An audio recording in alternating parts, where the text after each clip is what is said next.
Olá, eu sou Rafael Amaral, empreendedor, e eu também estou na TV Relacionamento.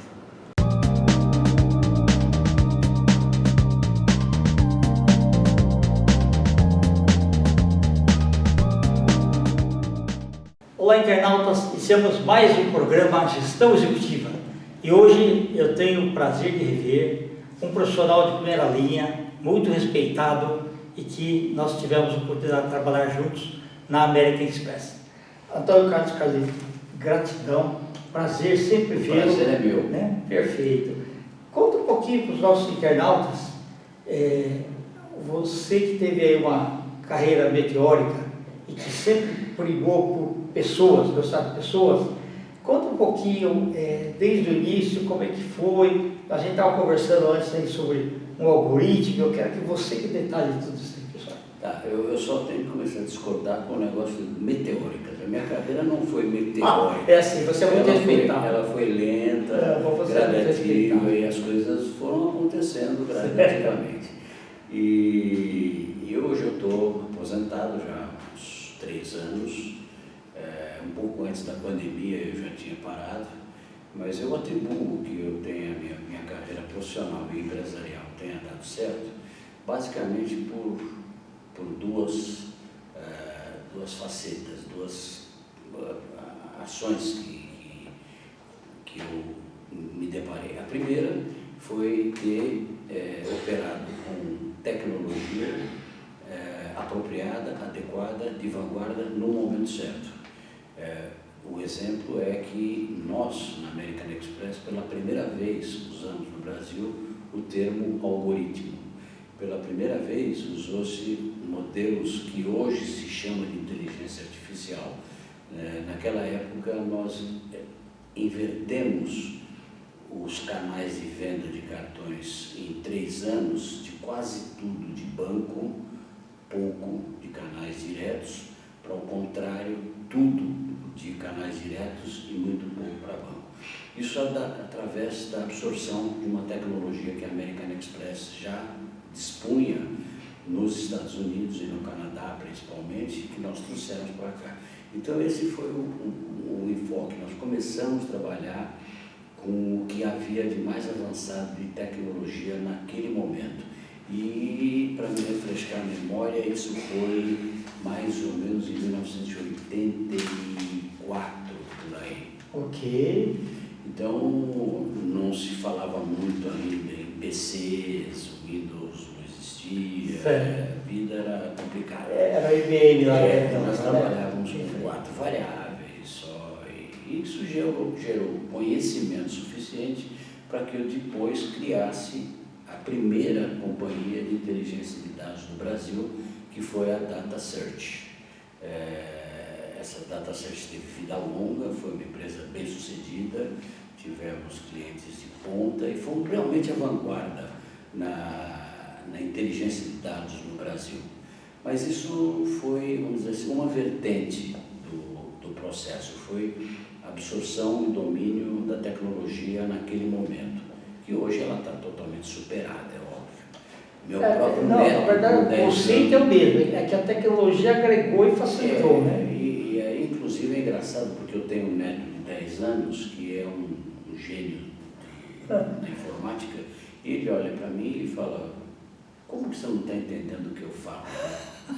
Eu não entendo mesmo, realmente houve uma... Mas o que eu acho que eu reputo como ter sido mais importante no sucesso desse modelo de absorção de tecnologia foi o que eu sempre dei muita atenção, que é gestão de pessoas, gestão de gente. Mas você sempre gostou de gente, né, Eu continuo gostando. Isso é bacana. Eu nunca houve conflitos, nunca houve choques nos grupos em que eu trabalhei, mas houve 2 fatos marcantes que me conduziram por esse caminho.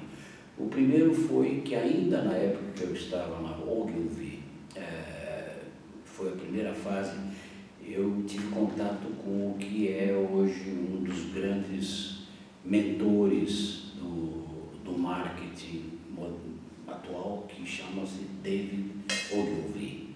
Todo o pessoal da área de comunicação sabe o legado que David Ogilvy deixou para a gestão da comunicação. E ele uma vez falou numa palestra que eu estava presente, que contou uma história de que ele foi pedir um empréstimo bancário e o gerente do banco perguntou qual era o patrimônio que a nascente Ogilvy teria. Ele falou: meu patrimônio desce pelo elevador às 6 horas da tarde. Esse é o meu patrimônio. O patrimônio que eu tenho a dar como garantia, todo ele às 6 horas da tarde desce os elevadores. Isso foi quando eu estava. Depois, quando eu já estava na American Express, eu tive o prazer de conhecer outro ícone da comunicação, que foi Lester Wunderman, que foi um dos fundadores da Wunderman, que existe até hoje, uma grande agência de comunicação, e que eu comentei com ele que o pessoal que estava me atendendo não investia em treinamento. Ele falou: mas isso é um absurdo, porque nós temos que investir em capacitação profissional. Eu falei: a empresa que me presta serviço diz que não dá treinamento, porque depois os funcionários, depois de treinados, vão embora.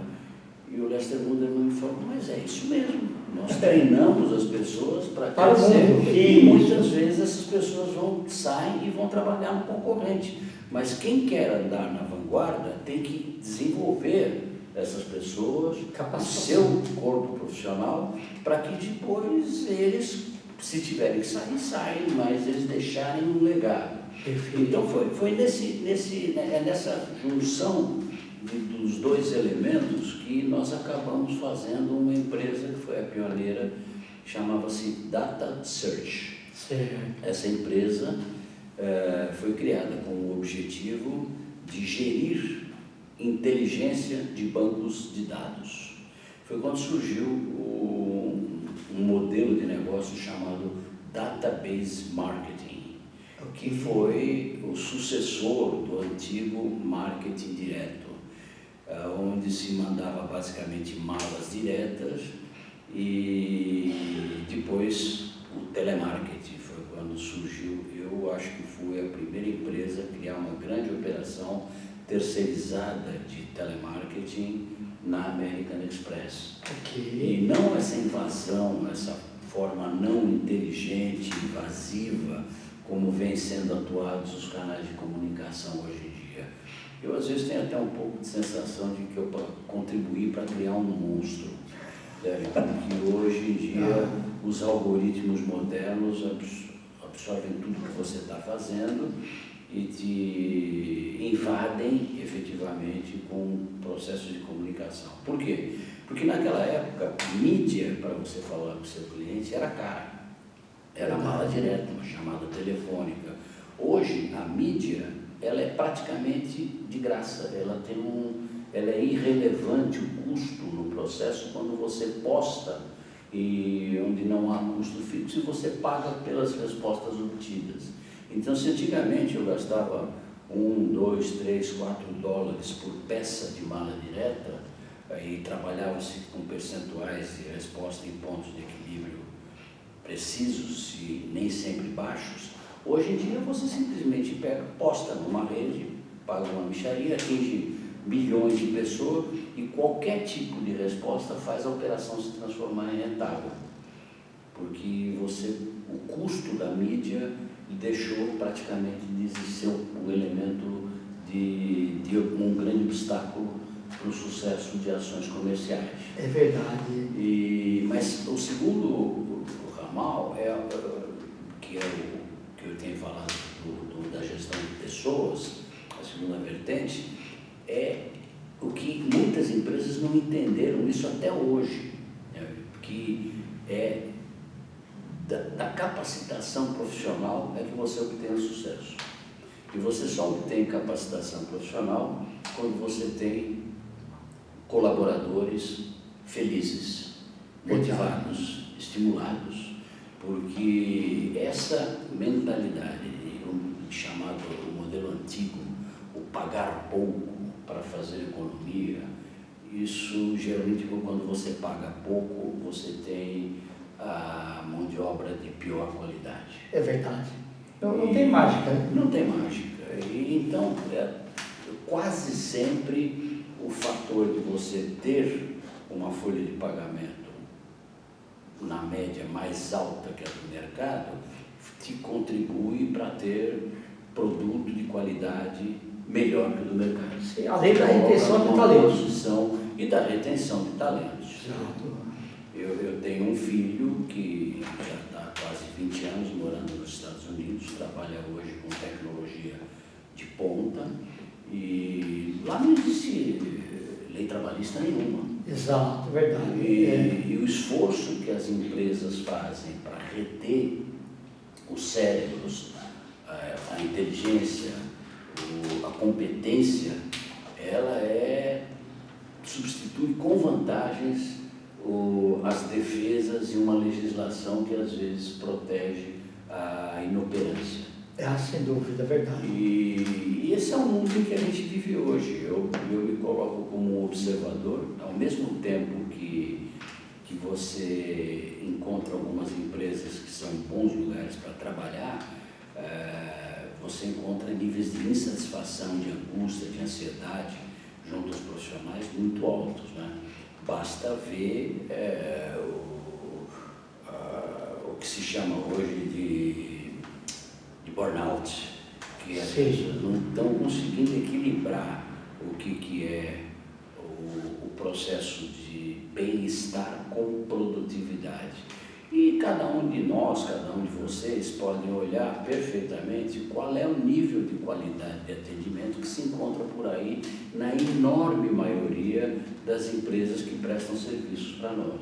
Verdade. E eu estou tentando, há uma semana, estabelecer um contato com uma representação diplomática, não vou falar o nome. Sim, perfeito. E está difícil. É absolutamente impossível.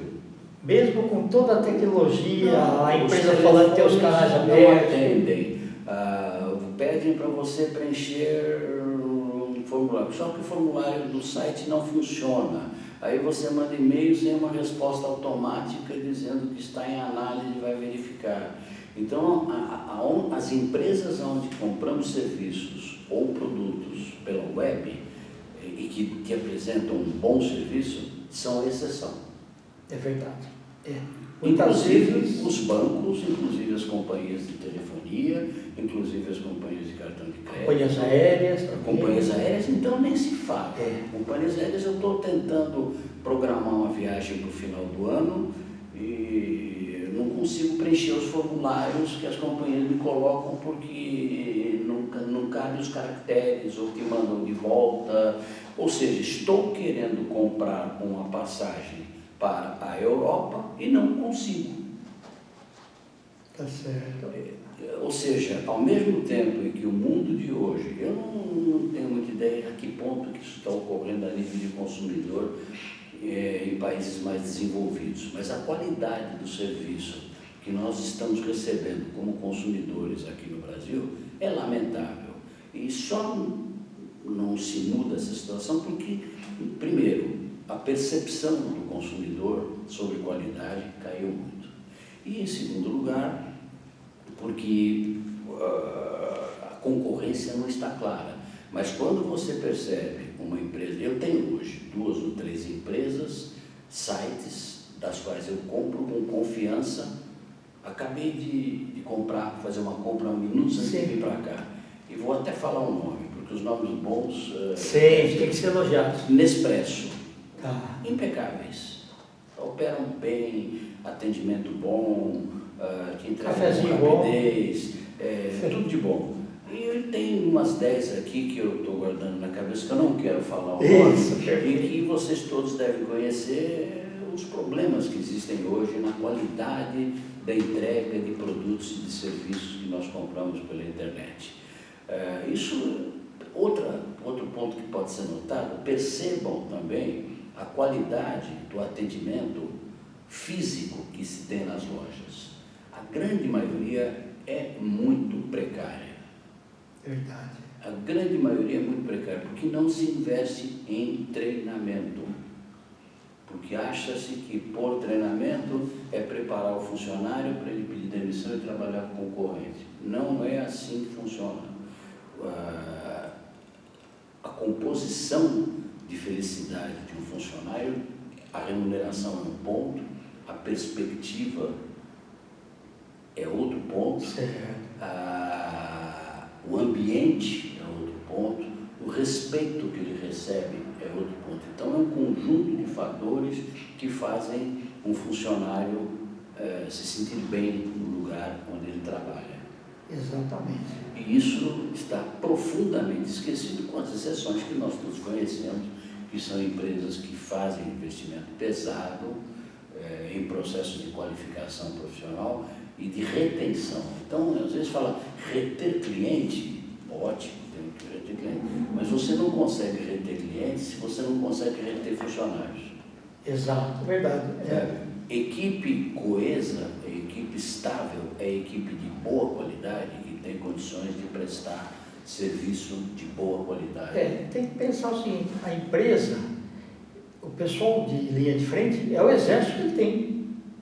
Exatamente. E esse exército tem que saber tomar conta de tudo. Não, e independente do processo da linha de frente, é do back-office também. Sim, Como, por exemplo, o que a gente percebe é que quando eu perco a paciência com o atendente, o problema não é com o atendente. Eu até recomendo falar, isso não é pessoal. Você transmita essa mensagem para o teu chefe. Isso, exatamente. Vocês estão gravando essa conversa, transmitam isso para os seus superiores, porque você está sendo vítima de um problema de planejamento. A linha de frente, em geral, não tem culpa nenhuma.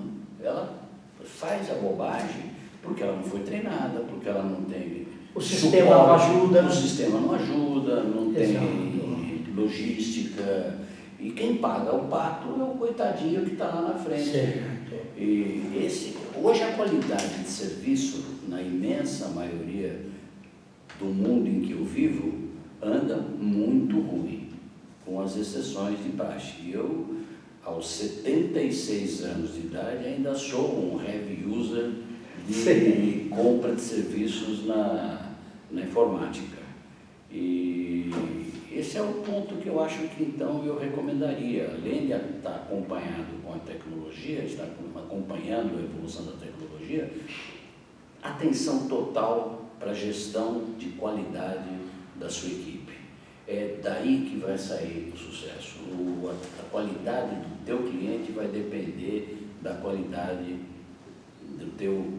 da tua equipe, do teu funcionário. Perfeito. Ô, Carleto, nós estamos nos Santos Finais, eu quero que você volte outras vezes, tá? Você podia falar as suas redes sociais, seus contatos, que nós vamos escrever aqui?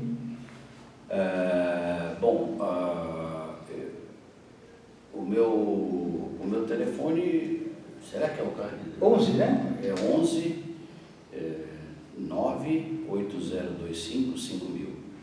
E meu e-mail é acqc.br@uol.com.br. Isso, aí. E eu recomendo quem tiver interesse nesta leitura. É um livro que não tem em português, mas esse livro consolidou o aprendizado que eu tive com David Ogilvy e com Lester Wunderman. Perfeito. Empregados vem primeiro e o consumidor, o cliente, vem depois. Ok. Tá certo. Então, gratidão e volte outras vezes, tá? Ok, muito obrigado. Perfeito. Obrigado. Internautas, os agradecimentos então a esse fabuloso profissional, Antônio Carlos Carleto. Nós finalizamos mais um Gestão Executiva. Grande abraço e até a próxima.